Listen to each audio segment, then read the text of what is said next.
Pernahkah kalian merasa ada halaman yang sengaja dirobek dari buku sejarah kita saat duduk di bangku sekolah? Kita selalu disuguhi cerita tentang kemegahan piramida, kejeniusan filsuf Yunani, atau disiplin militer Romawi yang legendaris.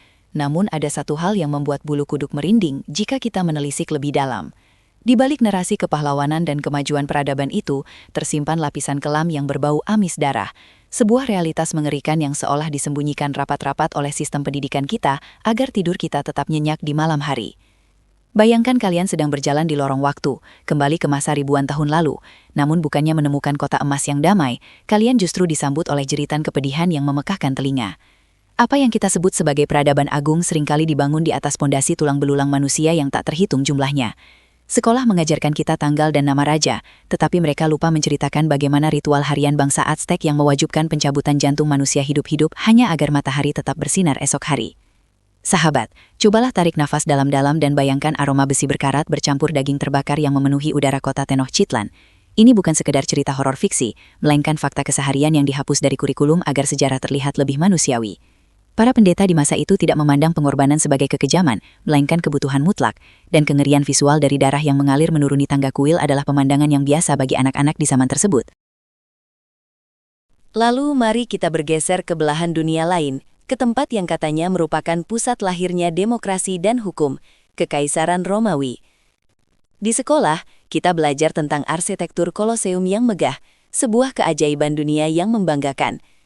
Namun, jarang sekali guru sejarah kita menekankan bahwa pasir di tengah arena itu sengaja ditebalkan untuk menyerap genangan darah dari ribuan manusia dan hewan yang dibantai, demi hiburan semata di siang bolong. Suasana mencekam di arena tersebut bukanlah tentang olahraga, melainkan tentang perayaan kematian yang disorak-sorai oleh puluhan ribu penonton yang haus darah. Fakta bahwa pembantaian massal dianggap sebagai rekreasi keluarga adalah sisi psikopatologi peradaban kuno yang seringkali dihaluskan dalam buku teks. Kita diajarkan untuk mengagumi strukturnya, tetapi dilarang untuk benar-benar memahami kegilaan mentalitas masyarakat yang membangunnya. Tidak berhenti di situ, mari kita bicara tentang Sparta, bangsa yang sering digambarkan sebagai prajurit heroik dalam film-film Hollywood. Kenyataannya jauh lebih gelap dan menyedihkan daripada sekadar otot kekar dan teriakan perang. Sistem pendidikan mereka, agoge, bukanlah sekolah asrama biasa, melainkan kamp penyiksaan di mana anak-anak dipaksa saling membunuh dan mencuri hanya untuk bertahan hidup. Sebuah metode seleksi alam buatan yang brutal dan tanpa ampun. Bahkan yang lebih mengerikan, bayi-bayi yang lahir dengan sedikit saja cacat fisik akan langsung dilempar ke jurang apoteta tanpa keraguan sedikitpun.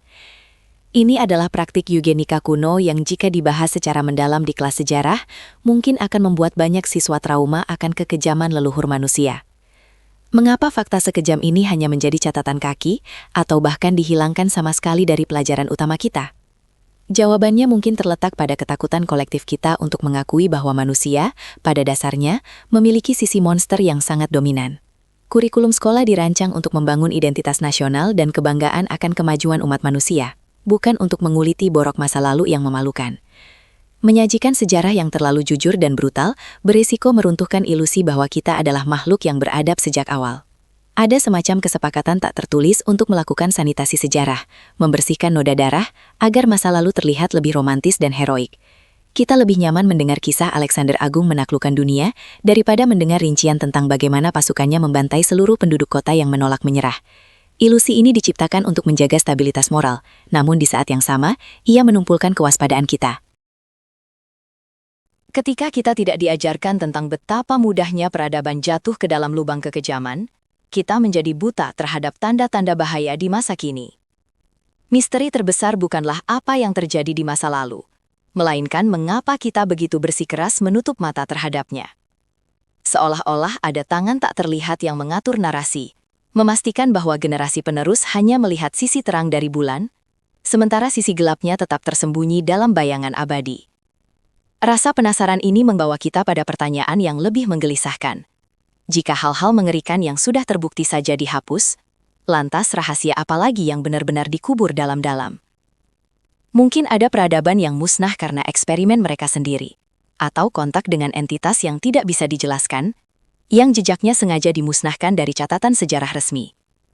Ketidaktahuan kita adalah celah di mana ketakutan tumbuh subur. Setiap kali kalian membuka buku sejarah mulai sekarang, Ingatlah bahwa apa yang tertulis di sana hanyalah versi yang telah disensor dan disetujui.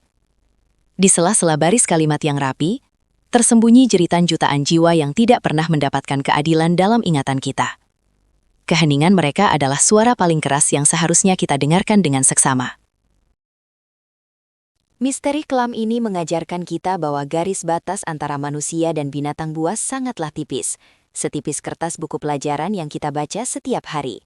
Kita berjalan di atas tanah yang menyimpan memori kelam, dan mungkin, hanya mungkin, arwah masa lalu sedang menertawakan kenaifan kita yang menganggap diri kita modern dan suci. Sejarah bukan hanya tentang masa lalu, tapi peringatan untuk masa depan. Jadi apakah kalian siap untuk menelusuri lorong gelap sejarah yang sebenarnya, atau kalian memilih untuk tetap nyaman dalam kebohongan yang manis? Pilihan ada di tangan kalian. Namun ketahuilah, sekali kalian melihat ke dalam kegelapan, kegelapan itu akan menatap balik ke dalam diri kalian. Kebenaran memang menyakitkan, tapi ketidaktahuan bisa mematikan.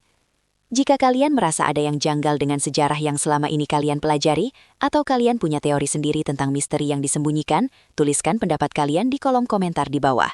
Jangan lupa untuk menekan tombol like dan subscribe agar kita bisa terus mengungkap tabir misteri yang menyelimuti dunia ini bersama-sama. Sampai jumpa di penelusuran berikutnya.